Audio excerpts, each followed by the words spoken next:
Yahoo, minasan, welcome back again with Mr. K di sini. Jumpa lagi di konten SBS di mana Mr. K sedang ngebut banget buat konten nih.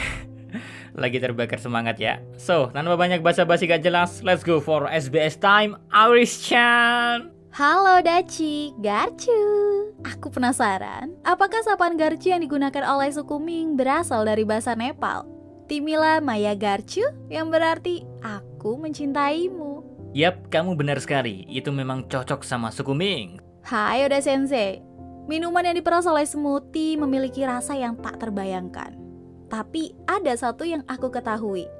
Kirin, itu adalah nama bir Jepang yang besar kayak Budweiser di Amerika. Tapi itu juga permain kata untuk jerapah. Orang dewasa meminum ini bukan? Apakah kamu juga suka meminumnya Odachi? Ah, benar. Kerja bagus bisa mengetahui itu. Di momen itu ya, Stasi mengatakan rasanya enak dan halus. Ini memanglah sebuah misteri. Bagaimana bisa kamu memeras jerapah lalu keluar bir? Aku jadi ingin meminumnya di hari yang panas. Halo Daci, aku penasaran. Siapa gadis panda dengan mulut terbelah yang merupakan anak buah Big Mom? Itu adalah putri ke-19 keluarga Charlotte, namanya Charlotte Poyer. Dia memiliki ayah yang sama dengan Menteri Mentega, Galete. Mereka berdua adalah anak kembar. Halo Odachi, tolong beritahu aku tinggi dan usia dari dua jenderal, smoothie dan cracker. Dan aku juga sangat menyukai Charlotte Perospero. Tolong beritahu aku tentang makanan favorit dan makanan yang tidak disukai mereka. Inilah jawabannya. Charlotte Perospero, umurnya 50 tahun, tinggi 333 cm, dan menyukai permen, namun dia tidak menyukai permen peppermint. Lanjut ada Charlotte Cracker, umurnya 45 tahun, tinggi 307 cm, makanan kesukaannya biskuit dan dia tidak suka kimchi dan minuman berkarbonasi. Terakhir ada Charlotte Smoothie, umur 35 tahun, tinggi 464 cm.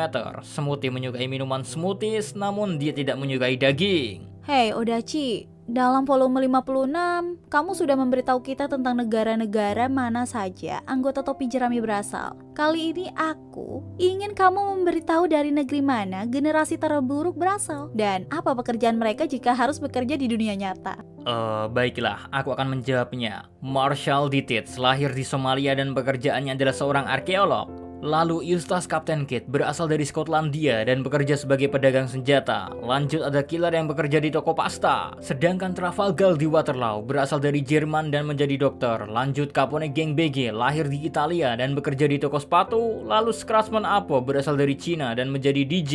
Next ada Basil Hawkins yang lahir di Mesir dan bekerja di bidang interior designer. Lalu Dizdrek yang lahir di Turki dan menjadi pemelihara kebun binatang. Lanjut ada Jewelry Bunny yang lahir di Australia dan bekerja di toko pizza. Terakhir ada Uroge yang berasal dari India dan menjadi pengelola klub kabaret. Ya, seperti itulah imajinasiku tentang mereka. Halo Da Sensei, aku merasa menemukan sesuatu. Bukankah seharusnya Katakuri tidak makan di depan orang-orang? Namun di chapter 861 dia terlihat memakan sesuatu. Aku melihat di sana ada bekas gigitan.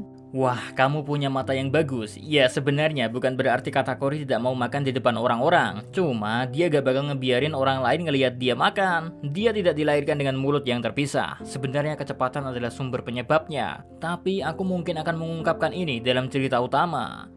Tapi aku masih memikirkannya. Hai Odachi, belakangan ini banyak bermunculan karakter-karakter yang tinggi kayak Katakuri dan Doflamingo. Tapi berapa meterkah tinggi raksasa terpendek? Pertama, Big Mom yang seperti raksasa memiliki tinggi 8 meter 80 cm. Big Mom lebih besar daripada Shirohige, tapi di sisi lain, raksasa asli memiliki tinggi terpendek setinggi 12 meter. Mungkin sekitar 2 kepala lebih tinggi dari Big Mom. Kalau kita bandingkan dengan dunia nyata, panjang penuh bus atau truk besar adalah sekitar 12 meter atau lebih. Ya, bayangkan saja kamu sedang melihat raksasa berbaring. Hai Oda Sensei, pada chapter 883 kamu mengungkapkan wajah asli Katakuri yang mengejutkan. Apakah itu keputusanmu Odachi untuk tidak menggambar karakter yang sempurna? Tapi karena hal tersebut, aku malah merasa lebih dekat dengan Katakuri. Soalnya kalau Katakuri harus terus menjaga image-nya, itu akan membuat stres. Aku sangat setuju. Kamu bertanya apakah itu keputusanku. Tapi bukannya orang yang sempurna akan sangat membosankan. Orang-orang lebih menyukai kekurangan orang lain. Odachi, aku ingin bertanya, apakah Utsuru membawa koran ke Doflamingo setiap harinya? Seperti yang diinginkan Doflamingo? Sepertinya tidak mungkin. Apakah kamu benar-benar berpikir seorang tahanan akan mendapatkan layanan seperti itu? Tapi sepertinya Doflamingo punya banyak kenalan di penjara, jadi dia akan menggunakan beberapa tipuannya dan pastinya akan mendapatkan koran tersebut. Halo Dachi, aku penasaran apa yang sebenarnya Luffy anggap sebagai kecantikan? Jika dia menyebut Alvida cantik, lalu mengapa kecantikan lain seperti Nami, Robin, dan Hancock dianggap cantik? Ya, Luffy memang menyebut Alvida cantik, namun ketika orang normal mengatakan cantik, mereka menganggapnya sebagai pujian. Tapi dalam kasus Luffy, itu hanyalah sebuah klasifikasi. Luffy mengerti apakah wajah itu cantik atau tidak, tapi dia tidak peduli tentang hal tersebut. Hai Odachi, ini dari staf pengiriman surat One Piece di dunia. Aku ingin bertanya, bisakah Career Buds mengirimkan paket juga? Lalu apakah kru bajak laut bisa saling bertukar hadiah di akhir tahun? Aku tidak ingin melihat bajak laut berteman seperti itu. Itu semua tidak terjadi. Career Buds hanya digunakan sebagai alat komunikasi oleh pemerintahan dunia. Untuk surat pribadi, seseorang bisa bernegosiasi sama Newsco untuk mengirimkannya. Ada juga perusahaan swasta bernama Small Bird Delivery, tapi mereka hanya memiliki ruang lingkup yang kecil dan jarak yang dekat. Sedangkan Albatross Delivery memiliki jarak yang cukup jauh, tapi ada banyak hal yang tidak mau mereka kirim. Layanan surat di luar pemerintahan tidak begitu berkembang. Untuk pengiriman antar bajak laut biasanya menggunakan perahu. Namun mereka juga tidak mempunyai alamat, jadi perpisahan akan terasa lebih berat dari yang kita kira. Oda Sensei, Nami-san memanggil Caesar dengan sebutan sampah dan mengatakan kepadanya bahwa orang seperti Caesar lebih baik mati. Apakah Nami-san terpengaruh mulutnya Robin-chan?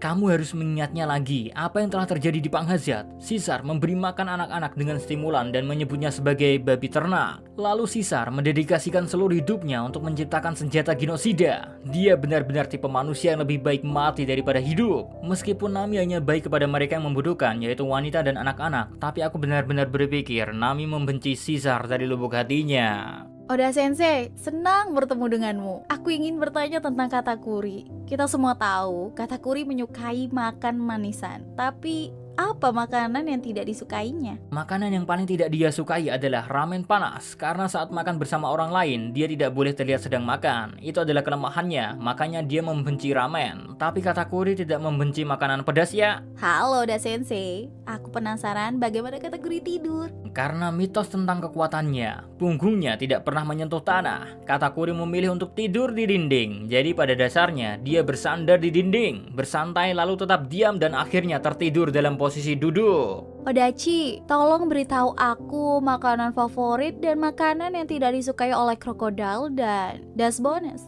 Aku rasa bos seperti krokodil tidak akan menyukai daging buaya. Iya, sebenarnya krokodil menyukai daging buaya dan yang paling tidak disukainya adalah saus tomat. Sedangkan Das Bones atau Mr. One menyukai ham mentah, namun dia tidak suka daging babi panggang. Faktanya, meskipun krokodil memelihara buaya sebagai binatang peliharaan, namun itu gak mempengaruhinya untuk kesulitan memakan sesuatu. Ketika kalian melihat mereka berdua makan, mereka terlihat seperti pasangan menyebalkan yang sulit untuk dipuaskan. Halo Oda Sensei, aku membaca manga dan menonton anime One Piece. Dan aku memperhatikan bahwa Luffy menggunakan Gear 4. Luffy akan menerima resiko nggak bakal bisa untuk menggunakan kaki selama 10 menit. Dan juga menjadi sangat lelah lalu tidak bisa bergerak. Namun di chapter 885, Luffy terlihat bisa bergerak dengan normal. Mengapa resiko tersebut tidak muncul, Odachi? Resiko Luffy gak bisa bergerak sebenarnya tidak ada. Luffy hanya tidak bisa menggunakan haki selama waktu itu. Namun, dia masih bisa bergerak untuk sembunyi. Di Dressrosa misalnya, setelah Luffy menggunakan Gear 4, dia secara tidak sengaja berlari ke arah aliansinya. Sehingga dia bisa menyimpan energinya dan yang lain membantunya untuk lari atau bersembunyi. Namun, jika saat itu tidak ada aliansi Luffy, maka dia akan berusaha sebaik mungkin untuk bersembunyi saja. Hai Oda Sensei, aku penasaran apakah Semla itu benar-benar ada? Semla ya, Semla itu manisan dari Swedia. Di sana ada periode di mana 4 hari menjelang Natal mereka akan berpuasa. Itu semua adalah budaya lama. Sebelum mereka semua berpuasa, mereka akan memakan semla tersebut. Tradisi di Elbaf sama dengan yang ada di tempat itu, tapi aku pun belum pernah mencobanya. Halo Oda Sensei, aku sedang membaca chapter 894 dan bukankah Smoothie sangat besar? Kekuatan seperti apa yang dia miliki? Juga kenapa pedangnya basah di chapter tersebut? Smoothie memakan Shibonomi dan menjadi manusia dehidrasi. Smoothie juga bisa memeras jus dari musuh-musuhnya dan memotongnya dengan pedangnya untuk mengeluarkan semua kandungan air mereka. Air yang diperasnya tersebut ya dapat disimpan dalam tubuhnya sendiri. Hal itulah yang membuat tubuhnya bertambah besar. Dia juga bisa menembak keluar air tersebut sebagai sebuah serangan. kemungkinan Smoothie memang kuat. Halo Odachi, aku adalah penggemar berat Ace. Jika Ace tidak mati selama perang tersebut, wajah seperti apa yang akan dimilikinya? Bisakah kamu menggambar Ace pada umur 40 dan 60, Odachi?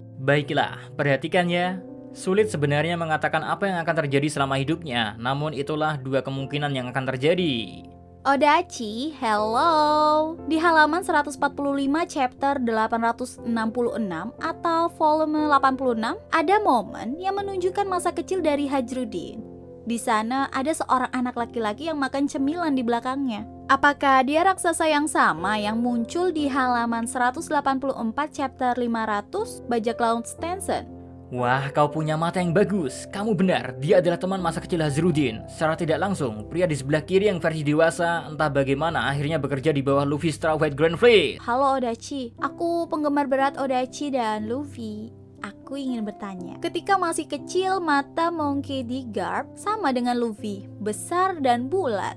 Namun ketika Garp menjadi dewasa matanya menjadi sipit. Apakah Luffy akan menjadi seperti itu saat berusia 20 tahun? Apakah matanya akan mirip dengan Garp? Ya, singkatnya, mata Luffy tidak akan berubah terlalu banyak dalam waktu singkat, mirip dengan gambar S. Aku akan memperlihatkan seperti apa Luffy pada usia 40 dan 60 tahun. Lihatlah. Jadi, seperti itulah masa depan di mana hal-hal berjalan dengan baik. Luffy terlihat seperti Garp bukan? Tapi jika sesuatu terjadi di masa depan, entah apa yang akan terjadi. Dan sekian konten SBS kali ini. Fakta menarik yang diungkap lumayan seru dan bikin kita makin penasaran bukan? Terutama di bagian brengsek the brengsek. Sampai jumpa lagi di next SBS selanjutnya, oke? See you again next time. Adios Jacaramelo, stay safe everyone. Salam Animania.